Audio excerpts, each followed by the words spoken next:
Militants pourchassés. Liberté d'expression et d'association violée. Dossier vide. Accusateur public maccarthiste. Il suffit de se renseigner un tout petit peu pour savoir que ce que nous répétons sans faiblir depuis des années est vrai. Dans la démocratie belge, la vérité ne fait vraiment pas le poids face aux mensonges d'un procureur.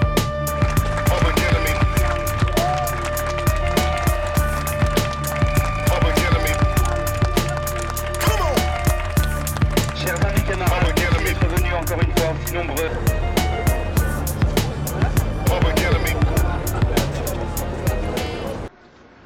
Comment se fait-il que l'on parle de terrorisme dans une affaire où aucun acte de violence n'a été commis ou ne se préparait en Belgique, en Turquie ou ailleurs?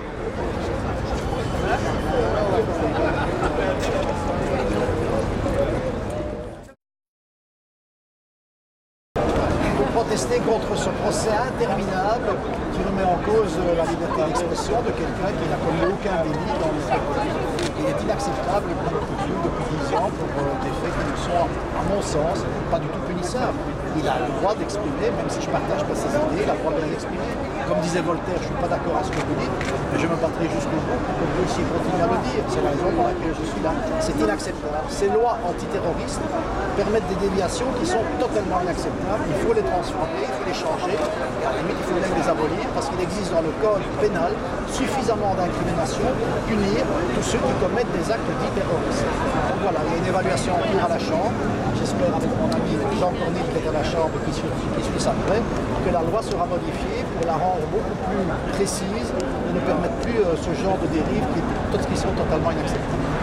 Merci Monsieur Dubier. Monsieur Cornille, pourquoi êtes-vous ici aujourd'hui? Parce que partout dans le monde et en Europe, tous ceux qui contestent l'ordre dominant de la planète sont criminalisés. Donc effectivement, on pénalise et on criminalise un certain nombre de gens qui ne pensent pas dans la logique de l'idéologie dominante. Et je pense que ce serait, si on aboutissait à des condamnations, un très très grave déficit pour la vie démocratique. Un autre monde est possible et j'ai l'impression, je vois l'histoire des inculpés de Tarnac en France par exemple, il y a le procès de Greenpeace qui a commencé en Belgique et donc tous ceux qui prônent une alternative, je dirais, à l'ordre capitaliste, si j'ose dire, sans vouloir utiliser des grands mots, mais tous ces gens-là ne sont pas combattus sur le plan de la démocratie et du débat rationnel, du dialogue. Ils sont combattus sur le plan pénal et ça c'est inadmissible. Merci Monsieur Cornille. Qu'attendez-vous de ce procès à tous les deux? Un acquittement, que la justice suive l'avis de la Cour d'appel d'Anvers qui a cassé, d'abord la Cour de cassation a cassé le premier procès, dont il faut quand même dire aussi en quoi il était scandaleux parce que le procureur fédéral, M. Delmulle, a choisi lui-même les juges, ce qui est vraiment incroyable comme procédure. Ça a été cassé en cassation, la Cour d'appel d'Anvers a acquitté. Nous espérons que le tribunal aura le même courage pour acquitter ce prévenu qui, je le rappelle, et en tout cas en ce qui concerne la tribune rouge, n'a fait qu'exprimer des opinions et ces opinions ne sont en rien contestables. Merci. Monsieur Cornille, qu'attendez-vous de ce procès? Le mieux possible pour la démocratie, pour le reste ça appartient au pouvoir judiciaire. Moi tout ce que je sais c'est qu'on est en train d'évaluer les lois antiterroristes à la Chambre, que la prochaine réunion c'est le 9 juin, qu'on va enfin entendre le comité T, la Ligue des droits de l'homme, Amnesty International, les barreaux néerlandophones et j'espère qu'il y aura une majorité suffisante pour effectivement amender, voire abolir cette loi, puisque c'est un combat politique dans l'enceinte prévu à cet effet au niveau du Parlement. Chers amis, quand le procureur parle de terrorisme dans cette affaire, c'est uniquement pour faire peur aux gens, pour laisser penser que nous sommes à la merci d'attentats sanglants comme à Madrid ou en Irak. Le moment est donc venu de mettre les choses au point une bonne fois pour toutes.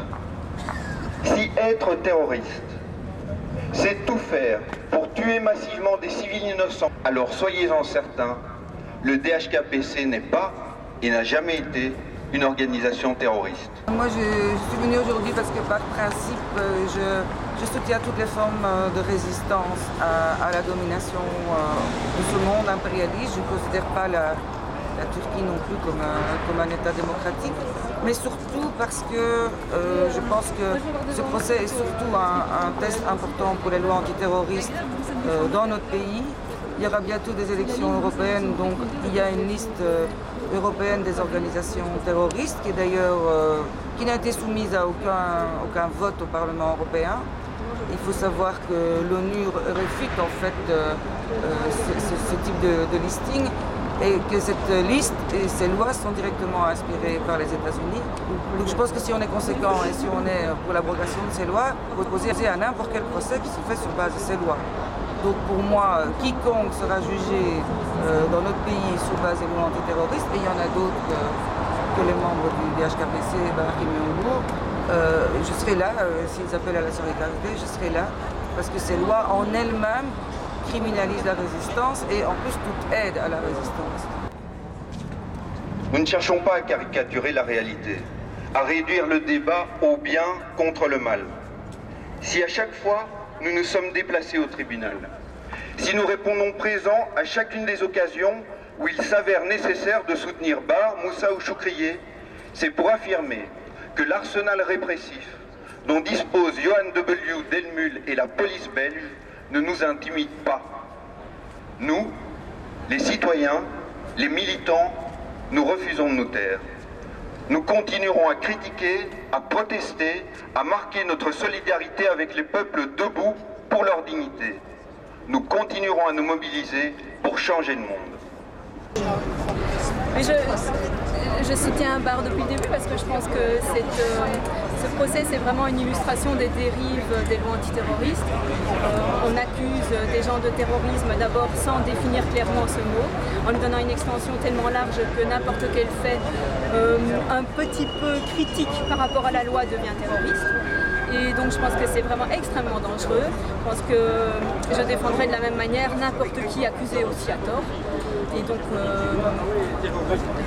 voilà, c'est une question de vigilance par rapport à un État qui devient de plus en plus sécuritaire et qui se met manifestement à empêcher la critique politique, donc la critique contre le régime tel qu'il est, tel qu'il fonctionne.